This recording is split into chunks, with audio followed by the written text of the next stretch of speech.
नमस्ते, जय हिंद साथियों। आप तमाम विद्यार्थियों का आपके अपने YouTube चैनल सक्सेस प्लेटफॉर्म 2591 पे स्वागत है।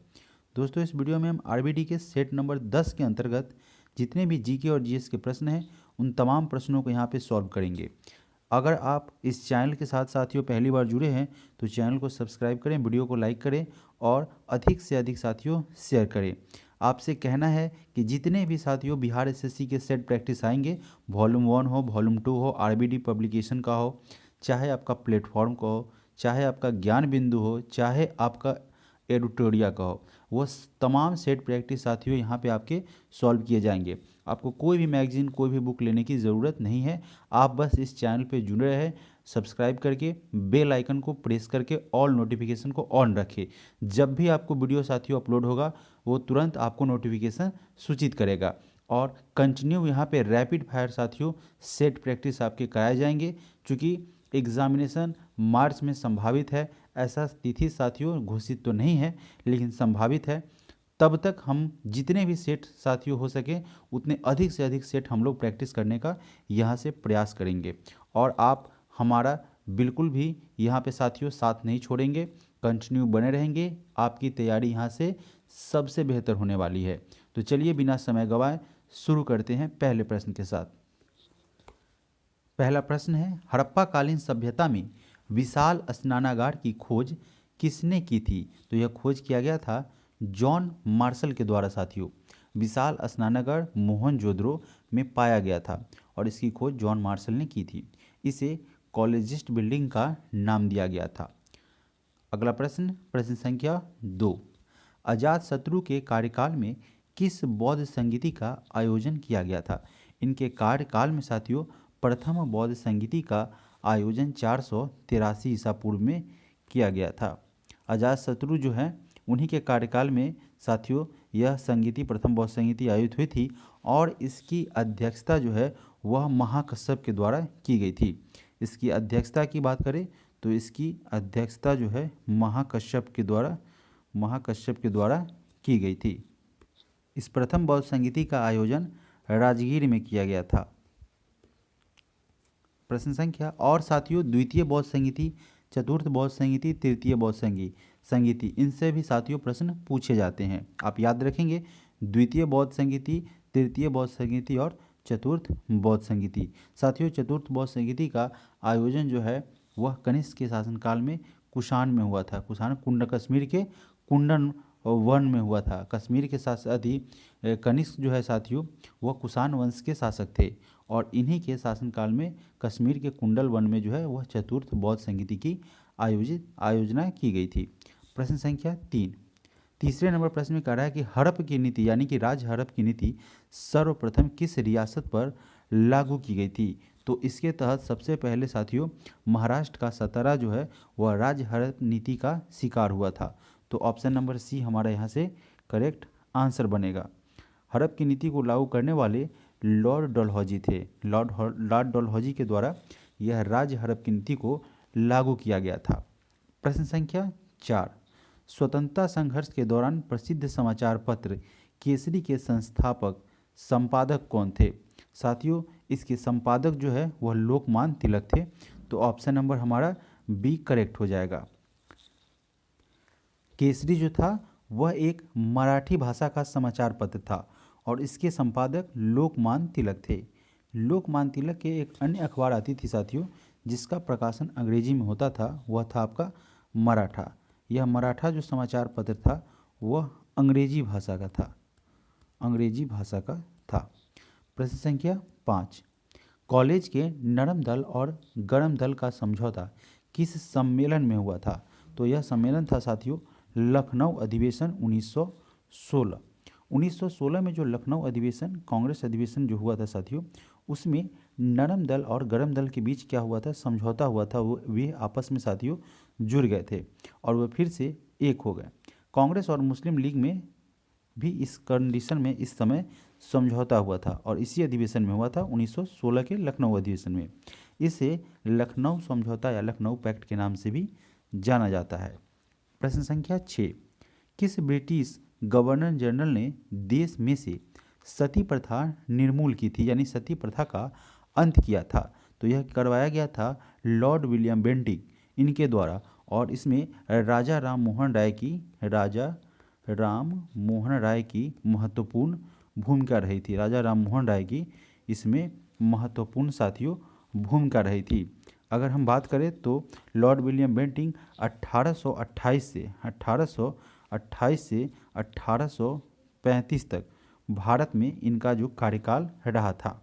इन्होंने 1829 में सती प्रथा का पर रोक लगाई और राजा राम मोहन राय की इसमें बहुत बड़ी भूमिका रही थी। प्रश्न संख्या 7, 7वें नंबर प्रश्न में पूछा गया है कि अवध में किसानों का नेतृत्व किसने किया था। अवध में किसानों का नेतृत्व जो है वह बाबा रामचंद्र के द्वारा किया गया था। ऑप्शन नंबर सी हमारा यहाँ से करेक्ट आंसर हो जाएगा। बाबा रामचंद्र ने फिजी द्वीप में जाकर एक मजदूर की तरह वर्क किया था, काम किया था। बाद में जवाहरलाल नेहरू और अन्य सदस्यों के साथ मिलकर ओज किसान सभा की स्थापना की गई थी। प्रश्न संख्या 8, जापान में रक्तहीन क्रांति या जिसे एक और क्रांति मेजी कहा जाता है ना, मेजी पुनः, इसकी स्थापना किस वर्ष हुई थी। इसकी स्थापना की गई थी 1868 में।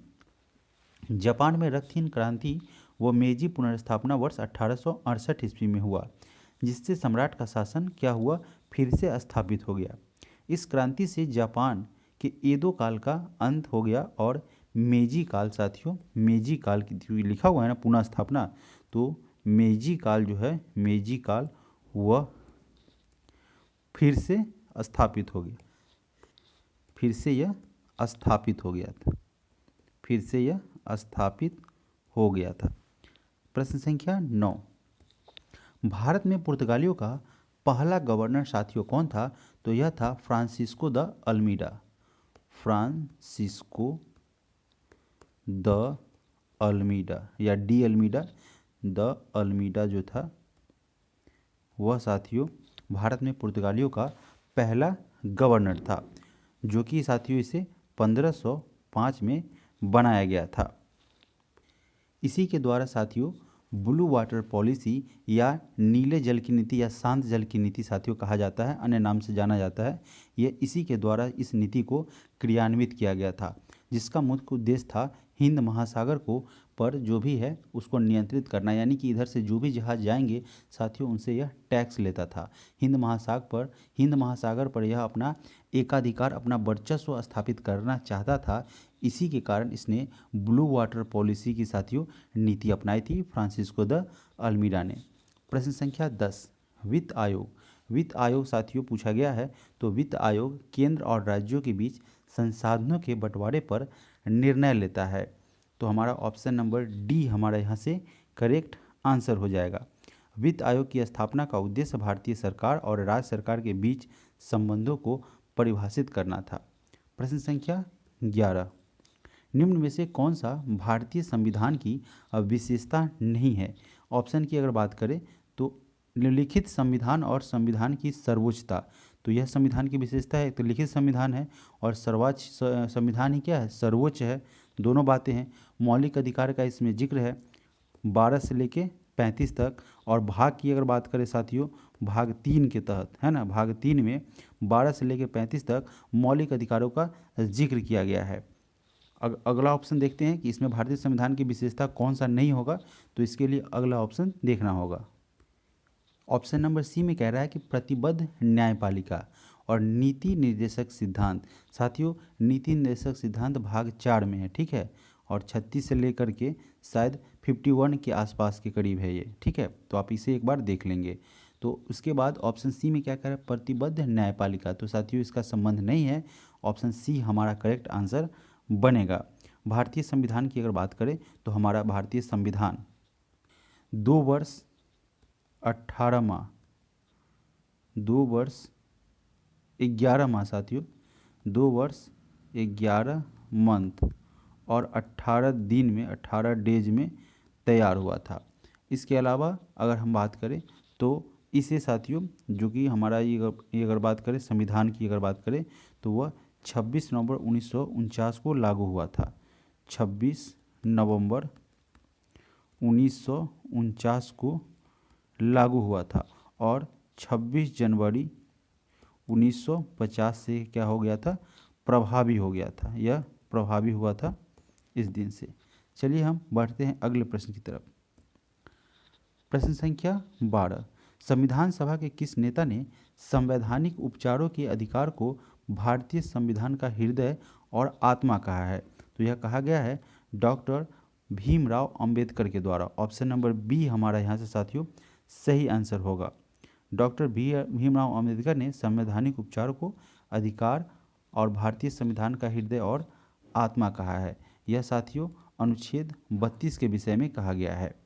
प्रश्न संख्या 13, राज्यसभा कब भंग की जा सकती है? साथियों यह भंग नहीं होती है, यह क्या है, अस्थाई है। ठीक है, अस्थाई है। इसमें प्रत्येक 2 वर्ष बाद जो है वह 1/3 सदस्य क्या होते हैं, सेवानिवृत्त होते हैं,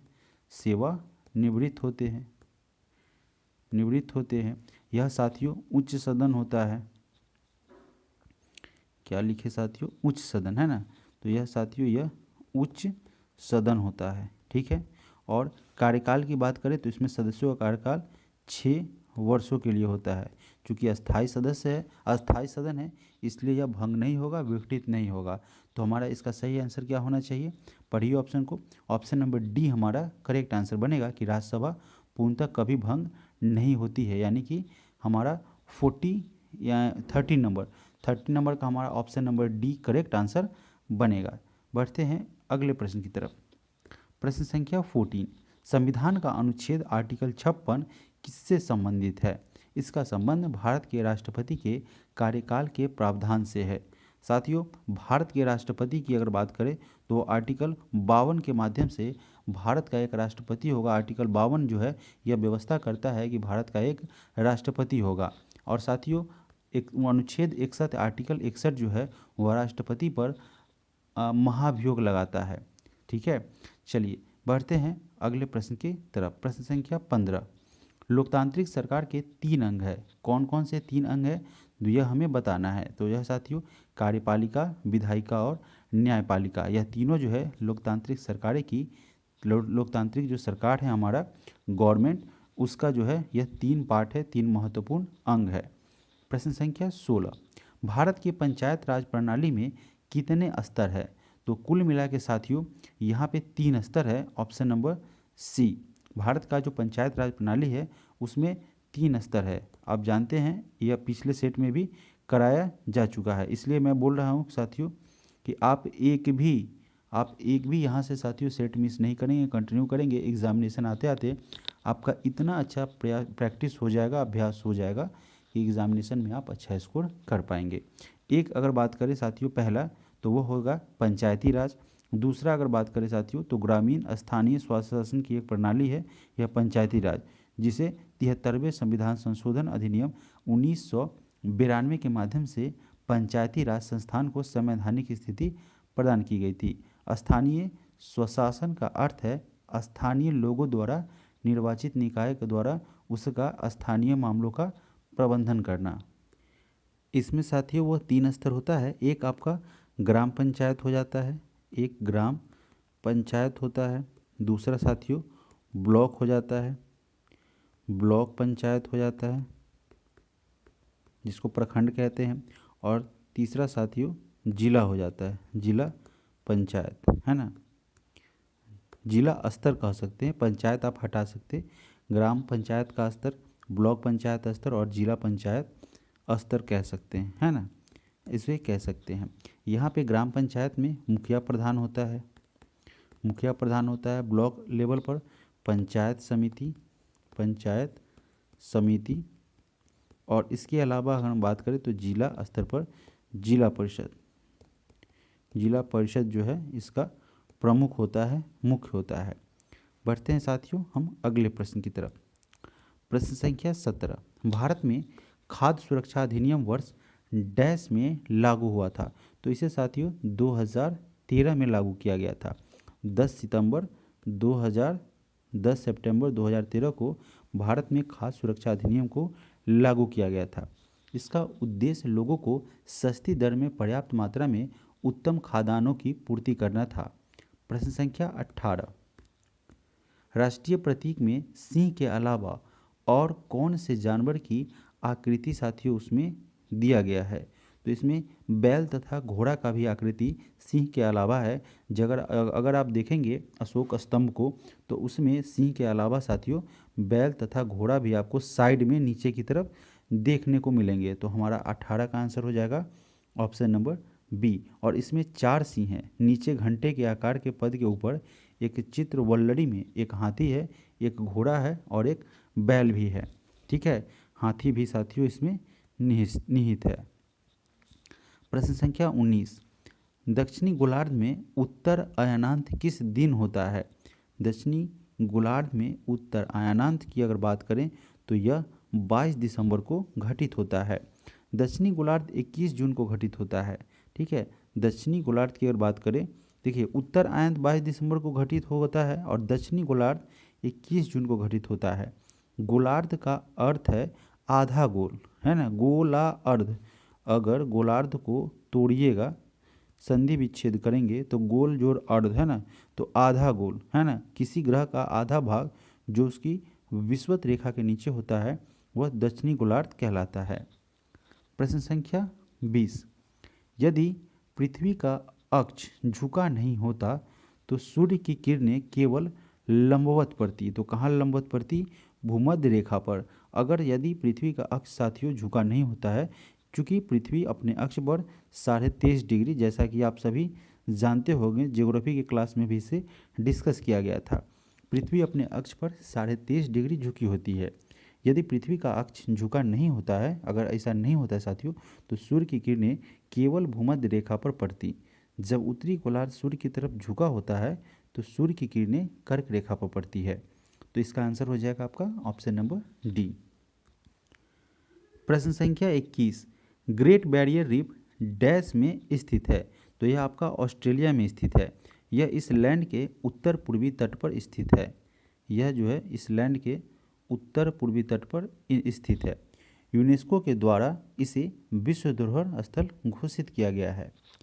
प्रश्न संख्या 22, भारत का कौन सा प्रदेश रबर का सबसे अधिक उत्पादन करता है?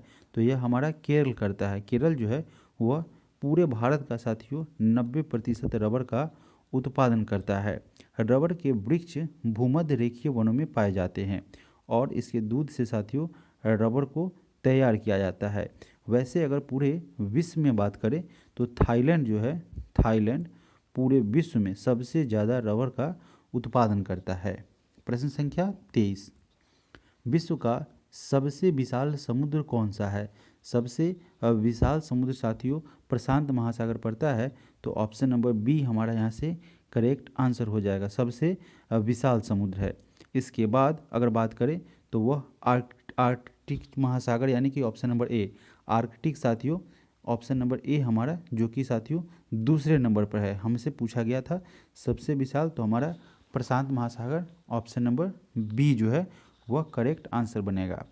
प्रश्न संख्या 24, निम्न में से कहाँ पर विश्व का सबसे यूरेनियम रिजर्व है? साथियों सबसे ज़्यादा यूरेनियम जो है वह ऑस्ट्रेलिया में है। ऑप्शन नंबर ए ऑस्ट्रेलिया विश्व का सबसे ज़्यादा यूरेनियम जो है वह क्या करता है? उत्पादन करता है। ऑस्ट्रेलिया से पहले साथियों कनाडा हुआ करता था। प्रश्न संख्या 25, दक्षिणी गोलार्ध में व्यापारिक पवनों के बहने की दिशा किस साइड से किस तरफ से है? तो यह दक्षिणी गोलार्ध की अगर बात करें, यहाँ पे व्यापारिक पवनें जो है वह उत्तर पश्चिम से दक्षिण पूर्व की ओर बहती है। Option number D. फिर से पढ़ेंगे कि दक्षिणी गोलार्ध में जो व्यापारिक पवनें हैं उनके बहने की दिशा जो है वह उत्तर पश्चिम से ले दक्षिण पूर्व तक है। Option number D. प्रश्न संख्या 26, निम्नलिखित में से कौन सा शहर गोदावरी नदी के किनारे स्थित नहीं है? देखिए कहानी में ट्विस्ट आ गया। प्रश्न में क्या पूछा गया है? नहीं है। ठीक है, तो इसका आंसर हो जाएगा आपका नक्साड़ी। जबकि नासिक, नांदेड़ और निजामाबाद जो है गोदावरी नदी के किनारे स्थित है। नासिक, नांदेड़, निजामाबाद तथा साथियों वहाँ पे राजमुंद्री नगर भी है। गोदावरी प्रायद्वीपीय भारत की सबसे लंबी नदी है। गोदावरी की अगर हम साथियों बात करेंगे तो गोदावरी प्रायद्वीपीय भारत की सबसे लंबी प्रायद्वीपीय भारत की सबसे लंबी नदी है, सबसे लंबी नदी है, सबसे लंबी नदी है। ठीक है, यह नदी जो है वो पश्चिमी घाट के त्र्यंबकेश्वर की पहाड़ी से होती हुई निकलती है। इसकी लंबाई 1465 किलोमीटर है। इसे दक्षिण की गंगा या वृद्ध गंगा के नाम से भी जानते हैं। इसे वृद्ध गंगा और दक्षिण की गंगा भी कहते हैं, दक्षिण की गंगा के भी नाम से जाना जाता है। अगला प्रश्न है प्रश्न संख्या 26। निम्नलिखित में से कौन सा शहर गोदावरी नदी के किनारे स्थित नहीं है? देखिए यह प्रश्न साथियों अभी अभी हमने किया है, तो मुझसे दोबारा यह रिपीट हो गया। इसका आंसर क्या हो जाएगा? नक्सारी। प्रश्न संख्या 27 भी हो चुका है, जो कि यूरेनियम का सबसे बड़ा जो है अगर उत्पादक की बात करें, नहीं ये नहीं हुआ। भारत में निम्नलिखित में से किस रेडियोधर्मी धातु का विश्व का सबसे बड़ा भंडार मौजूद है? तो भारत में सबसे ज़्यादा जो है वह थोरियम धातु जो है विद्यमान है। थोरियम धातु की खोज 1828 में किया गया था। वर्जीनियस नेथोराइट अयस्क में इसमें कमी थी, है ना। संसार में मोनोसाइट का सबसे बड़ा भंडार भारत के केरल में है। मोनोसाइट जो है उसका सबसे बड़ा भंडार जो है वो भारत के केरल में मिला है। थोरियम ऑक्साइड का उपयोग उद्दीप्त गैस मेटल उत्प्रेरक तथा चर्म रोग की चिकित्सा में किया जाता है। प्रश्न संख्या 28। भारत का सबसे अधिक लीची का उत्पादक राज्य कौन है? यानी कि भारत में सबसे ज़्यादा लीची का उत्पादन कौन करता है? बिहार। ऑप्शन नंबर ए हमारे यहाँ से करेक्ट आंसर बन जाएगा। बिहार में प्रसिद्ध जो है वह शाही लीची पाई जाती है। शाही लीची का जो किस्म है वह सबसे उन्नत किस्म माना जाता है। यह लीची आपको विदेशों तक जो है वह क्या करती है, निर्यात की जाती है। प्रश्न संख्या 29। किसी नदी घाटी के चौड़ा होने के क्या कारण होता है? तो क्या होता है? कटाव करता है। नदियाँ क्या करती है? कटाव करती है। तो यहाँ पे क्या होगा? संक्षारण, अपघर्षण, द्रवलित। संक्षारण साथियों की अगर बात करें तो संक्षारण, पार्श्वी अपरदन। देखिए अपरदन यहाँ पे मिला, भूक्षरण जो है यह भूक्षरण हमारा option number B correct answer हो जाएगा। नदियाँ क्या करती है? कटाव करती है। तो कटाव करती है तो मिट्टी क्या होता है? खसक खसक के नीचे आती है और पानी में मिलती जाती है और नदी की चौड़ाई बढ़ती जाती है। तो हमारा ऑप्शन नंबर साथियों बी जो है वह बिल्कुल करेक्ट बनेगा। प्रश्न संख्या 30। जनगणना 2011 के अनुसार सबसे अधिक घनत्व किसका था? सबसे ज़्यादा जनसंख्या घनत्व जो है वह दिल्ली का था। दिल्ली का जनसंख्या घनत्व जो है वह 11,320 प्रति वर्ग किलोमीटर था, प्रति वर्ग किलोमीटर था। लेकिन अगर हम बात करें इसी के जस्ट उल्टा रिवर्स कि जनसंख्या 2011 के अनुसार सबसे कम जनसंख्या घनत्व किस राज्य का था? तो सबसे कम आपका हो जाएगा अरुणाचल प्रदेश। आंध्र प्रदेश नहीं कहेंगे साथियों, अरुणाचल प्रदेश, जहाँ पे प्रति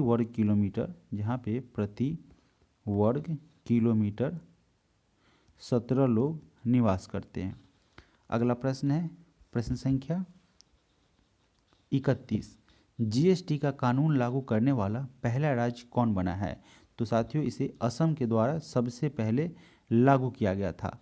और भारत की अगर बात करें तो भारत में 1 जुलाई 2017 को हुआ था जीएसटी का लागू, यानी जीएसटी लागू हुआ था 1 जुलाई 2017 को। जीएसटी जो है साथियों एक इनडायरेक्ट टैक्स है जिसे हम अप्रत्यक्ष कर कहते हैं। प्रश्न संख्या 32 नंबर प्रश्न। भारत ने दार्शनिक मुद्रा प्रणाली किस वर्ष शुरू की थी? तो इस दार्शनिक मुद्रा प्रणाली को सन 1957 ईस्वी में प्रचलन में लाया गया था। इसकी शुरुआत की गई थी। यह एक ऐसी मुद्रा है जिसमें विभिन्न मानों की मुद्राएं किसी मानक एकक के सापेक्ष क्या हो जाती है? 10 गुनी होती है और दशमांशों में बनी होती है। प्रश्न संख्या 33। कर्नाटक संगीत में अलापना, देखिए प्रश्न थोड़ा सा उठपटांग है, कह रहा है कि कर्नाटक संगीत में अलापना हिंदुस्तानी शास्त्रीय संगीत के समान होता है। तो इसका आंसर क्या बनेगा आपका? अलाप, ऑप्शन नंबर सी। अब इसे समझते हैं। कर्नाटक संगीत में आलापना हिंदुस्तानी शास्त्रीय संगीत के आलाप के समान है। इसकी रचना हिंदू सभ्यता से ही की गई है। कर्नाटक संगीत में आलापना को रागम भी कहते हैं।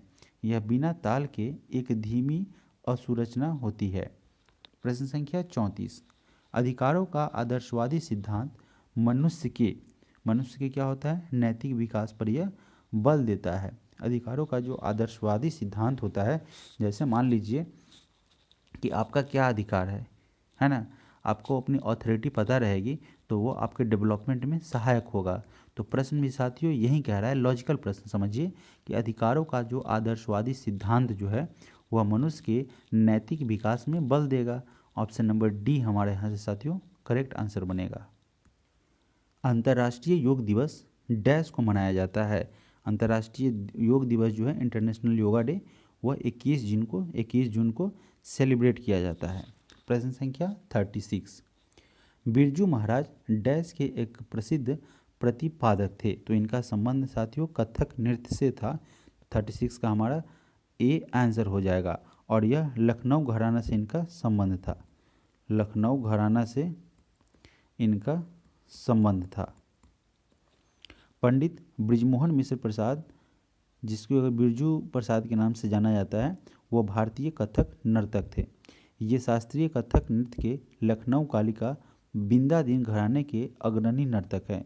इन्होंने कथक नृत्य में नए आयाम, नया टेक्निक, नया जो है वह साथियों नई जो है वैरायटी लेकर आए थे। नृत्य नाटिका को जोड़कर उन्होंने इसको बहुत बुलंदी पर पहुंचाया। इनका इस नृत्य शैली का साथियों कथक नृत्य को एक नया पहचान दिलाया था। प्रश्न संख्या 37। जीवों की आकृति एवं संरचना की अगर बात करें तो संरचना का अध्ययन जीवों को जो आकृति है और उसकी स्ट्रक्चर है, उसके स्टडी को किस नाम से जाना जाता है? तो उसके स्टडी को आकारिकी कहा जाता है। ऑप्शन नंबर बी, आकारिकी अथवा आकार विज्ञान, जिसे अंग्रेजी में मॉर्फोलॉजी कहते हैं। यह शब्द वनस्पति विज्ञान के संदर्भ में साथियों यूज किया जाता है। प्रश्न संख्या 38। एक कोशिकीय यूकैरियोटिक सूक्ष्मजीव को दिया गया नाम बताएं। तो उसका नाम है प्रोटिस्टा। जो कि एक कोशिकीय यूकैरियोटिक सूक्ष्मजीव होते हैं वो प्रोटिस्टा वर्ग के अंतर्गत आते हैं। प्रोटिस्टा जगत के प्राणी जो होते हैं वह मृतोपजोबी या परजीवी अथवा प्रकाश संश्लेषण क्रिया के दौरान अपना भरण पोषण करते हैं। कुछ प्रोटिस्टा जीव मानव के लिए हानिकारक भी हो सकते हैं, जबकि कई प्रोटिस्टा जीव जो है वह लाभकारी होते हैं। प्रोटिस्टा में जनन दो प्रकार की क्रियाओं के द्वारा होता है, जिसे लैंगिक जनन एवं अलैंगिक जनन कहा जाता है। प्रोटिस्टा जगत में मुख्य रूप से एक कोशिकीय जीव एवं यूकैरियोटिक जीव शामिल किए गए हैं। प्रश्न संख्या 39। भोजन का पाचन समान रूप से डैश में होता है। तो साथियों वैसे तो इसकी शुरुआत हो जाती है मुख से, लेकिन अधिकांश भाग जो है वह छोटी आंत में ही, ऐसा कह सकते हैं संपूर्ण पाचन छोटी आंत में ही होता है। और बड़ी आंत क्या करता है? जल का अवशोषण करता है। जल का अवशोषण करने का कार्य जो है, जल का अवशोषण करने का कार्य होता है बड़ी आंत का। प्रश्न संख्या 40 नंबर प्रश्न में साथियों पूछा गया है कि उभयचरों में श्वसन की विधि होती है। उभयचरों में श्वसन की विधि जो है वह मुख से भी ले सकता है, फुफ्फुस से भी लेगा और त्वचा से होगा। यानी त्वचा से भी साथियों यह श्वसन की विधि को क्रिया कर सकता है। तो इसका आंसर हो जाएगा ऑप्शन नंबर डी। प्रश्न संख्या 41 नंबर प्रश्न कह रहा है कि रक्त समूह प्रणाली की खोज किसने की थी? तो यह किया गया था कार्ल लैंडस्टीनर के द्वारा। Option number D. 1900 में रक्त समूह की खोज ऑस्ट्रिया के चिकित्सक कार्ल लैंडस्टीनर के द्वारा की गई थी। इनका संबंध साथियों ऑस्ट्रिया से था। ऑस्ट्रिया से इनका संबंध था। इन्होंने 1900 में रक्त समूह प्रणाली की खोज की थी। सबसे पहले इन्होंने ए, बी और ओ वर्ग के रक्त समूह की खोज की, जिसके लिए उन्हें 1930 में चिकित्सा के क्षेत्र में नोबेल पुरस्कार से सम्मानित किया गया। बढ़ते हैं अगले प्रश्न में। प्रश्न संख्या 42। निम्न में से कौन सा अंग मनुष्य के मादा प्रजनन से संबंधित है? कौन सा इसमें मादा से संबंध है?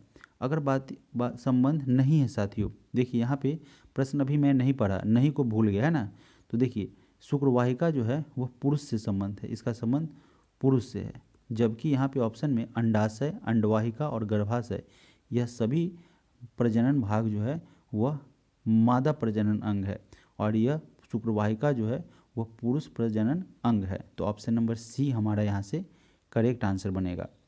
प्रश्न संख्या 43, श्वसन तंत्र से संबंधित विभिन्न रोग किस प्रकार के प्रदूषण के कारक होते हैं? इससे साथियों जो है वह वायु प्रदूषण होता है, ठीक है ना। श्वसन तंत्र से संबंधित विभिन्न रोग वायु प्रदूषण के कारण फैलते हैं। ऑप्शन नंबर ए यहाँ से करेक्ट आंसर बनेगा। प्रश्न संख्या 44, पेनिसिलिन के जैव प्रतिरोधी गुणधर्मों की खोज की गई, यह किसके द्वारा खोज की गई थी? तो इसे अलेक्जेंडर फ्लेमिंग ने खोजा था। पेनिसिलिन की खोज अलेक्जेंडर फ्लेमिंग के द्वारा की गई थी। प्रश्न संख्या 45, जड़ की कोशिका में उपस्थित लवक को क्या कहते हैं? तो उसे ल्यूकोप्लास्ट कहते हैं। ऑप्शन नंबर बी हमारा यहाँ से करेक्ट आंसर हो जाएगा। यह एक अवर्णी लवक होता है। ल्यूकोप्लास्ट की अगर बात करें तो यह एक अवर्णी लवक होता है। यह रंगहीन लवक होता है जो सूर्य के प्रकाश से दूर पौधे के अंधेरे हिस्से में पाए जाते हैं। यह लवक खाद्य सामग्री का स्टोरेज करते हैं, खाद्य सामग्री को स्टोर करते हैं, भंडारण करते हैं। क्रोमोप्लास्ट को वर्णी लवक कहते हैं, जिससे साथियों यह क्या है? एक रंगीन लवक है। प्रश्न संख्या 46, मछली से प्राप्त कॉड यकृत तेल इसमें समृद्ध होता है, यानी कि यह जो मछली से जो प्राप्त होता है कॉड लिवर तेल, यकृत तेल, इसमें कौन सा पोषक तत्व पाया जाता है? तो इसमें विटामिन ए और डी जो है वह पोषक तत्व प्रचुर मात्रा में पाया जाता है। प्रश्न संख्या 47, आहार श्रृंखला में मौजूद मेढक, टिड्डा, घास और सांप में यदि घास प्रथम पोषी स्तर पर है तो तृतीय पोषी स्तर पर कौन होगा? तो तृतीय पोषण स्तर पर मेढक होगा। देखिए मेढक है, टिड्डा है ना, टिड्डा है। और आहार श्रृंखला में मौजूद मेढक, टिड्डा, घास और सांप, यहाँ पे घास भी हो गया और फिर साथियों सांप भी हो गया, है ना। तो यदि घास प्रथम पोषी स्तर है तो घास को कौन खाएगा? घास को खाने का काम कौन करेगा? टिड्डा खाएगा, है ना, टिड्डा। और फिर टिड्डा को कौन खाएगा? मेढक खाएगा, और मेढक को कौन खाएगा? सांप खाएगा।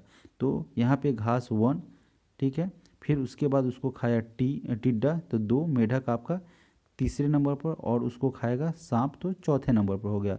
और आपसे क्या पूछ रहा था? आहार श्रृंखला में, है ना, प्रथम पोषी स्तर पर घास है तो तृतीय पोषी स्तर पर कौन हो जाएगा? तो मेढक हो जाएगा। करेक्ट आंसर हमारा क्या हो जाएगा? मेढक। प्रश्न संख्या 48, दूध की सघनता मापने के लिए प्रयुक्त एक उपकरण क्या है? तो दूध की गुणवत्ता, दूध का जो है मिल्क का क्वालिटी मापने का यंत्र है लैक्टोमीटर। यह साथियों दूध में पानी की मात्रा को बताता है। अगर ग्वाला क्या करता है, जहाँ से दूध उठाता है उसके लिए जांच करने के लिए एक मशीन रखता है लैक्टोमीटर, उससे उसकी गुणवत्ता का पता करता है और इससे साथियों आगे जो है यह प्रोसेस करते जाता है। अगर साथियों आप कहीं से दूध लेते हैं तो लैक्टोमीटर लगाएंगे तो साथियों दूध ही बंद कर देगा, है ना। चलिए बढ़ते हैं अगले प्रश्न की तरफ। प्रश्न संख्या 49, प्रश्न संख्या 49 में कह रहा है कि एक वस्तु का सीधी रेखा में 40 मीटर पर सेकेंड के वेग से चलते हुए त्वरण 4 मीटर पर सेकेंड स्क्वायर से बढ़ता है। उस वस्तु की 10 सेकेंड के बाद गति क्या होगी? उसके 10 सेकेंड के बाद की गति को पूछ रहा है। साथियों इसका एक फॉर्मूला था, ठीक है, गति की पहली समीकरण के आधार पर एक फॉर्मूला था v बराबर u प्लस ए टी, है ना, a into T A T, ठीक है।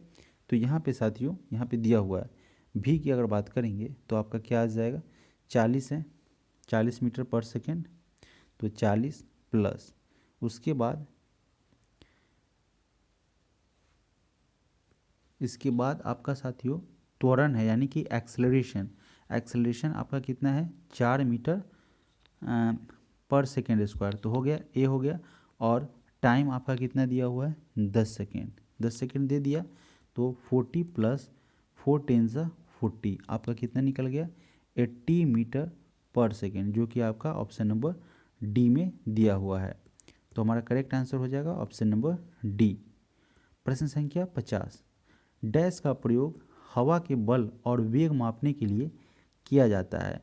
तो हवा और का वेग जो है उसको मापने के लिए एनीमोमीटर का यूज किया जाता है, जिसका अर्थ होता है साथियों, देखिए एनीमोमीटर की अगर बात करें तो यह एनिमोस से बना है, जिसका शाब्दिक अर्थ पवन होता है, वायु होता है। प्रश्न संख्या 51, यदि किसी वस्तु के वेग को दोगुना कर दिया जाता है तो उसकी गतिज ऊर्जा 4 गुनी हो जाएगी। साथियों, जब हम लोग शुरू में पढ़ते थे 8th 9th 10th के दौरान, उस दौरान इसे हम लोगों ने रट्टा मारा था, ठीक है। आज हम लोग इसे समझते भी हैं। जब किसी वस्तु का वेग दोगुना कर दिया जाए तो उसकी गतिज ऊर्जा चौगुनी हो जाएगी। ऑप्शन नंबर यहाँ पे 1/4 नहीं होगी, ऑप्शन नंबर बी हमारा चौगुनी हो जाएगी। प्रश्न संख्या 52, मानव के लिए श्रव्य आकृति आकृति की परास क्या है, यानी कि सुनने की क्षमता के बारे में पूछा गया है कि मानव के लिए श्रव्य आवृत्ति की परास, तो यह साथियों हो जाएगा 20 से 20,000 हर्ट्ज तक। मानव की श्रव्य क्षमता, सुनने की क्षमता साथियों 20 से लेकर के 20,000 हर्ट्ज तक है। प्रश्न संख्या 53, गहरे सागर में गोताखोर इसलिए विशिष्ट सूट पहनते हैं, क्यों पहनते हैं? क्योंकि समुद्र के जो उच्च दाब से बचने के लिए वो जो है वह विशिष्ट सूट पहनते हैं। तो ऑप्शन नंबर ए हमारा यहाँ से करेक्ट आंसर हो जाएगा। प्रश्न संख्या 54, प्रकाश वर्ष इसकी इकाई है। प्रकाश वर्ष किसकी इकाई है? दूरी मापने की, खगोलीय दूरी मापने की यह इकाई है, खगोलीय दूरी मापने की इकाई है। चूँकि यहाँ पे दूरी दिया हुआ है तो हम सीधे इसे ऑप्शन नंबर बी को टिक करेंगे। प्रश्न संख्या 55, प्रकाश कणों से मिलकर क्या बनता है? प्रकाश कणों से मिलकर कणिका का निर्माण होता है। ऑप्शन नंबर सी हमारा करेक्ट आंसर बनेगा। कणिका आकार में बहुत ही सूक्ष्म होती है और इसका कोई द्रव्यमान नहीं होता है। प्रश्न संख्या 56, एक लंबी और सीधी सोलिनॉइड जिसमें वैद्युत प्रवाह हो रहा हो, तो सोलिनॉइड ये भीतर चुंबकीय क्षेत्र क्या होगा? सोलिनॉइड के भीतर का चुंबकीय क्षेत्र साथियों पूछा गया है, तो उसके सिरों की तरफ जो है वह क्या होगा? घटेगा। सिरों की तरफ जो है वह घटेगा। ऑप्शन नंबर बी हमारा यहाँ से करेक्ट बनेगा। फिर से पढ़ लेते हैं एक बार, चूँकि कंप्लीट करना है। एक लंबी और सीधी सोलेनॉइड जिसमें वैद्युत प्रवाह हो रहा हो, तो सोलिनॉइड ये भीतर चुंबकीय क्षेत्र क्या होगा? तो जो भी साथियों क्या कह रहा है उसके सिरों की तरफ जो है यह क्या होगा? घटेगा। Option number B. प्रश्न संख्या 57, सही विकल्प का चयन करना है। देखिए यहाँ पे क्या लिखा हुआ है? ऑक्सीजन जलाना, तो कार्बन डाइऑक्साइड क्या करेगा? बुझा देगा। सिंपल सी बात है। ऑप्शन नंबर सी हमारा यहाँ से करेक्ट आंसर बनेगा। प्रश्न संख्या 58, सहसंयोजक अणु का एक उदाहरण क्या है? सहसंयोजक अणु की अगर बात करें तो यह आपका कार्बन टेट्राक्लोराइड हो जाएगा। सहसंयोजी आबंध वह रासायनिक आबंध होता है जिसमें परमाणुओं के बीच इलेक्ट्रॉन युग्मों का सहभाजन होता है। कार्बन टेट्राक्लोराइड एक संयोजक अणु का उदाहरण है, एकल संयोजक अणु का यह उदाहरण है।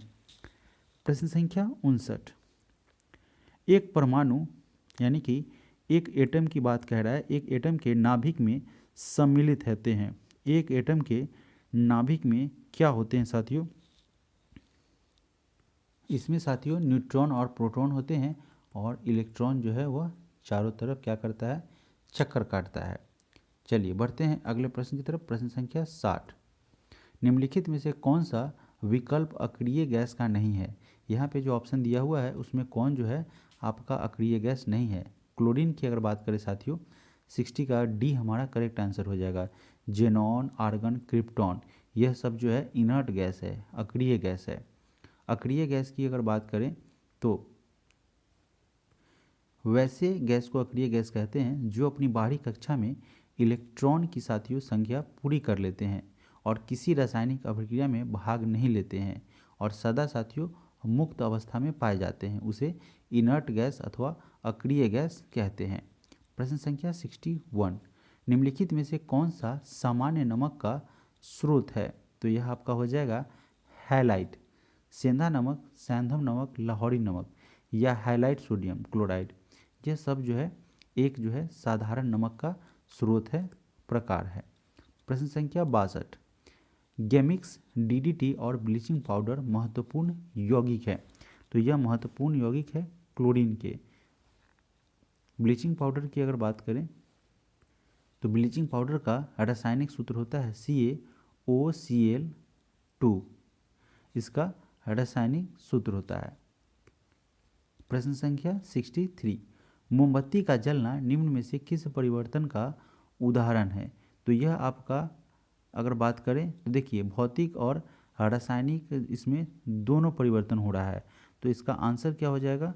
भौतिक और रासायनिक परिवर्तन दोनों, ऑप्शन नंबर सी। ऐसा इसलिए क्योंकि जो मोम जल चुका होता है वह ऊष्मा और प्रकाश में परिवर्तित हो चुका होता है और इसे चूँकि जब एक बार जल गया उसको दोबारा प्राप्त नहीं किया जा सकता है, यह परिवर्तन अस्थायी होता है। लेकिन जो मोम नीचे बच गया हुआ है उसका रासायनिक संगठन मोमबत्ती के समान है तथा उसमें पुनः मोमबत्ती बनाई जा सकती है, अतः इसे भौतिक परिवर्तन कहा जाता है।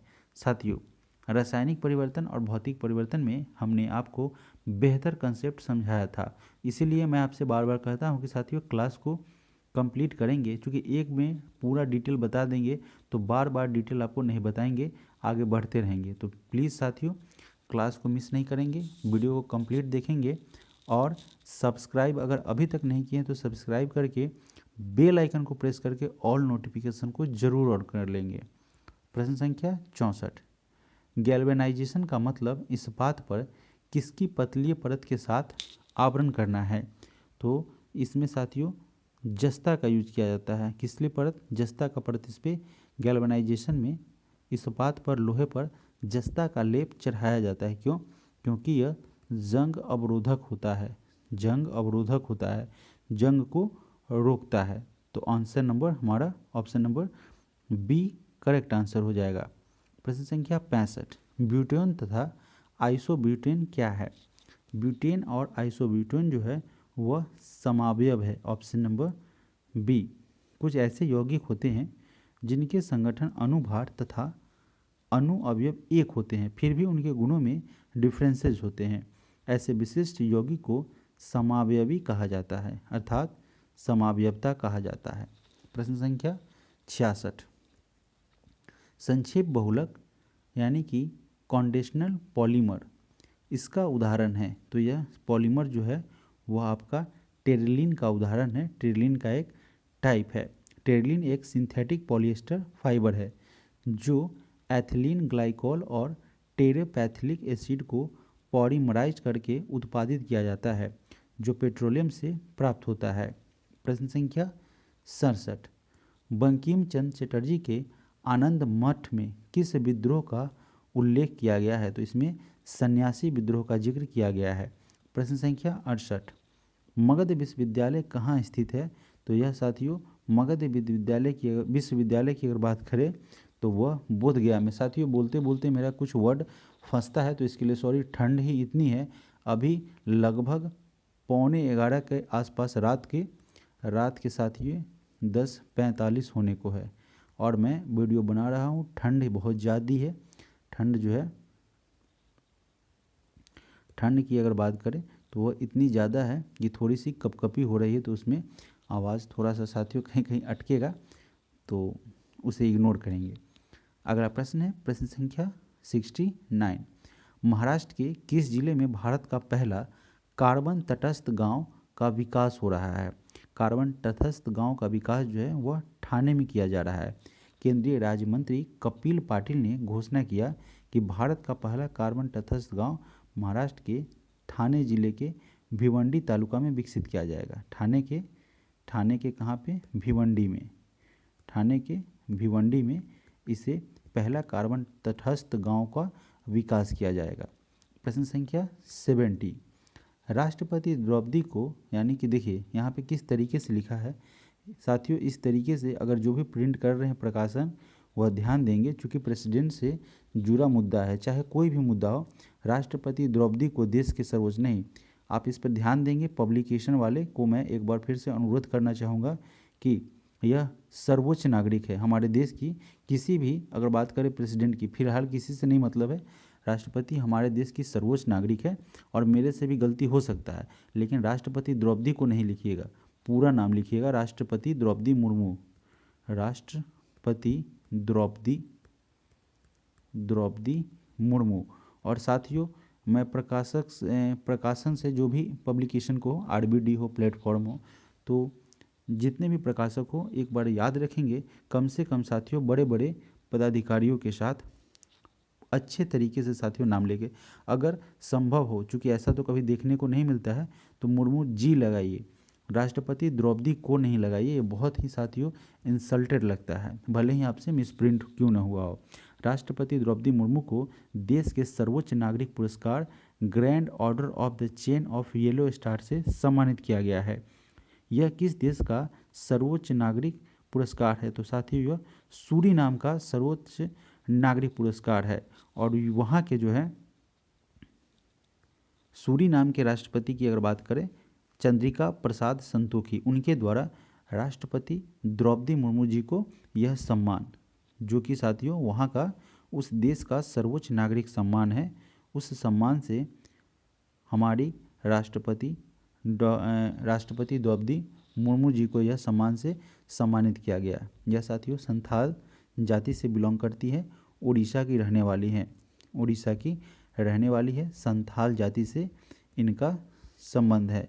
संथाल जाति जनजाति, साथियों जाति नहीं कहेंगे, जनजाति से इनका संबंध है। और यह जनजाति जो है वह सबसे पढ़ी लिखी जनजाति मानी जाती है। क्रम के अनुसार द्रौपदी मुर्मू जी का क्रम 15वां है, राष्ट्रपति के रूप में उनका 15वां क्रम है।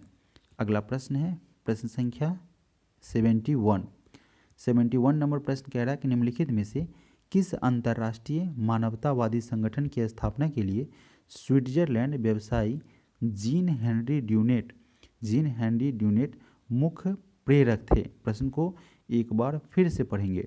निम्नलिखित में से किस अंतर्राष्ट्रीय मानवतावादी संगठन की स्थापना के लिए स्विट्जरलैंड व्यवसायी जीन हेनरी, स्विट्जरलैंड के एक व्यवसायी हैं जीन हेनरी ड्यूनेट, वह मुख्य प्रेरक के रूप में थे?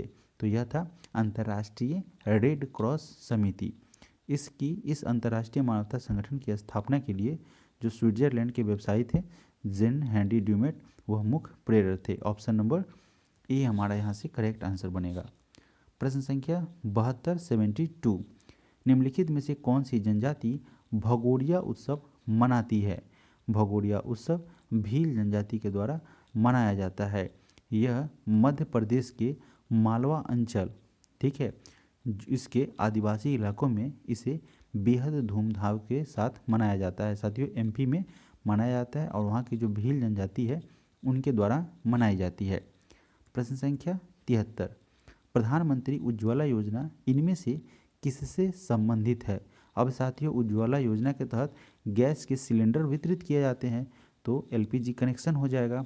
ऑप्शन नंबर सी, प्रधानमंत्री उज्ज्वला योजना एलपीजी कनेक्शन से संबंधित है और स्वच्छ ईंधन इसका देने का मुख्य उद्देश्य है, ताकि जो महिलाएं जो है वह धुएं से बच सके, उनसे बहुत सारी दमा या बहुत सारी श्वसन संबंधी बीमारी, फेफड़े संबंधी बीमारी होती है, और उसी को देखते हुए प्रधानमंत्री उज्ज्वला योजना की शुरुआत की गई है। इसकी अगर बात करें तो केंद्र सरकार ने 1 मई 2016 को माननीय प्रधानमंत्री श्री नरेंद्र मोदी के नेतृत्व में एक सामाजिक कल्याण योजना प्रधानमंत्री उज्ज्वला योजना की शुरुआत की थी। इसकी शुरुआत साथियों 1 मई 2016 से की गई थी। प्रश्न संख्या 74 आईसीसी पुरुष क्रिकेट विश्व कप 2019 का आयोजन डैश में हुआ था? इसका आयोजन यूनाइटेड किंगडम यानी कि यूके में किया गया था, इंग्लैंड में किया गया था। साथियों आईसीसी पुरुष क्रिकेट वर्ल्ड कप 2019 का आयोजन इंग्लैंड में हुआ था और इसका विजेता की बात करें तो इंग्लैंड इसका साथियों विजेता बना था। उसने न्यूजीलैंड को न्यूजीलैंड को, ठीक है, सुपर ओवर में साथियों हराया था, सुपर ओवर में इसे पराजित किया था। प्रश्न संख्या 75, कर्नाटक में स्थित कैगा किसके लिए प्रसिद्ध है? कैगा जो है वह एक नाभिकीय संयंत्र है जो कि कर्नाटक में स्थित है। कैगा नाभिकीय विद्युत संयंत्र काली नदी के किनारे स्थित है। मार्च 2000 से यह संयंत्र संचालन में था। इसे भारत के परमाणु ऊर्जा निगम के द्वारा संचालित किया जाता है। प्रश्न संख्या 76, संसद के दो क्रमिक सत्रों के बीच अधिकतम कितना गैप होना चाहिए, कितना अंतराल के बाद साथियों इसको दोबारा से संचालित किया जाना चाहिए? तो इसके बीच अधिकतम अंतराल जो है वह 6 महीने का होता है, ठीक है। संसद के एक वर्ष में कार्यकाल के कुल 3 सत्र को आयोजित किया जाना होता है, जिसका अनुच्छेद 85 में जिक्र किया गया है। आर्टिकल साथियों 85 में इसका जिक्र किया गया है। सबसे लंबा बजट सत्र जनवरी के अंत में शुरू होता है और अप्रैल के अंत या मई के पहले सप्ताह तक समाप्त हो जाता है। दूसरा सत्र 3 सप्ताह का मानसून सत्र तथा तीसरे सत्र यानी कि शीतकालीन सत्र का आयोजन नवंबर से दिसंबर में किया जाता है। प्रश्न संख्या 77, भारत से मयूर सिंहासन, जिसे साथियों पीकॉक थ्रोन के नाम से जानते हैं, इस मयूर सिंहासन को कौन लेकर गया था? तो यह साथियों आप सभी जानते होंगे, नादिर शाह। नादिर शाह भारत से मयूर सिंहासन को ले गया था। नादिर शाह ने 1939 में भारत पर आक्रमण किया था। मोहम्मद बिन तुगलक ने अमीर-ए-कोही की स्थापना की थी। और साथियों चंगेज खां के बारे में तो आप सभी जानते ही होंगे। पढ़ते हैं अगले प्रश्न में। प्रश्न संख्या 78, निम्नलिखित में से किसे वर्ष 2019 के लिए कला अभिनय रंगमंच के क्षेत्र में पद्म विभूषण से सम्मानित किया गया था? तो बलवंत मोरेश्वर पुरंदरे थे, बलवंत मोरेश्वर पुरंदरे, जिनको 2019 के लिए कला अभिनय रंगमंच के क्षेत्र में पद्म विभूषण से साथियों सम्मानित किया गया था। प्रश्न संख्या 79, इनमें से साथियों पूछा गया है कि इनमें से कौन सा ब्रह्मपुत्र नदी का उद्गम स्थल है? कहाँ से ब्रह्मपुत्र नदी निकलती है? तो यह आपका निकलता है मानसरोवर झील से निकलती है। यह नदी 3 देश तिब्बत, भारत तथा बांग्लादेश से होकर बहती है। इस ब्रह्मपुत्र नदी को तिब्बत में साथियों सांगपो के नाम से जाना जाता है। और जब यह अरुणाचल में प्रवेश करती है, अरुणाचल प्रदेश में जब यह प्रवेश करती है तो इसे देहांग के नाम से जाना जाता है। देहांग के नाम से साथियों इसे जाना जाता है। और जब यह असम में प्रवेश करती है तो असम में इसे ब्रह्मपुत्र नदी के नाम से जाना जाता है। प्रश्न संख्या 80, राष्ट्रपति और उपराष्ट्रपति दोनों की अनुपस्थिति में भारत के राष्ट्रपति का कार्यभार कौन संभालेगा?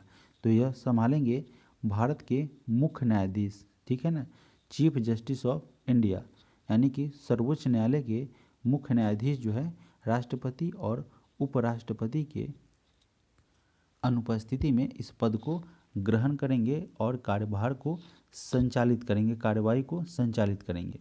प्रश्न संख्या 81, प्रसिद्ध यात्री और लेखक मोहम्मद इब्न बतूता किस देश से संबंधित है? और पूछा गया है कि जिन्होंने 14वीं शताब्दी में भारत सहित कई देशों की यात्रा की थी। तो यह इब्न बतूता मोरक्को का निवासी था। साथियों इब्न बतूता मोरक्को देश से संबंधित था और इब्न बतूता मोहम्मद बिन तुगलक के काल में भारत आया था। प्रश्न संख्या 82, निम्नलिखित में से किस कार्यक्रम से पहले गांधी इरविन समझौते पर हस्ताक्षर किए गए थे? तो यह हुआ था द्वितीय गोलमेज सम्मेलन, जो कि साथियों पहला 30, दूसरा 31, 1931 और 1932 में 3 गोलमेज सम्मेलन हुए थे। प्रथम 1930, दूसरा 1931 और तृतीय 1932 में हुआ था। तृतीय गोलमेज सम्मेलन, तीसरा गोलमेज सम्मेलन।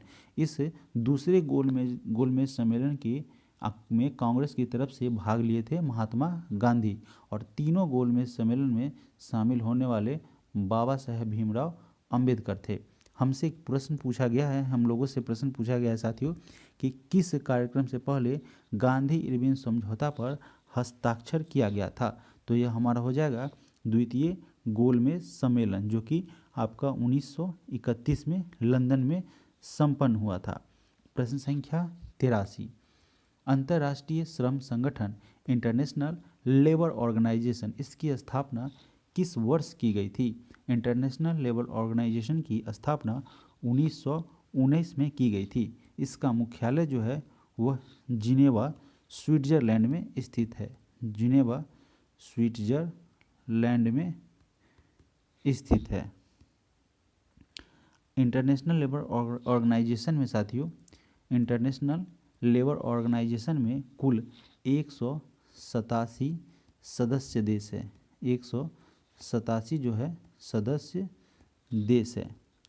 प्रश्न संख्या 83 नंबर प्रश्न साथियों हो गया, इसका 1919 हो गया। प्रश्न संख्या 84, निम्नलिखित में से किसने भारत का 3 चरण वाला नाभिकीय शक्ति कार्यक्रम तैयार किया था। तो यह किया गया था होमी जहांगीर भाभा के द्वारा। इन्होंने 3 चरण वाला नाभिकीय शक्ति कार्यक्रम का मसौदा या प्रारूप या फॉर्मेट साथियों तैयार किया था। तो ऑप्शन नंबर सी हमारा यहाँ से करेक्ट हो जाएगा।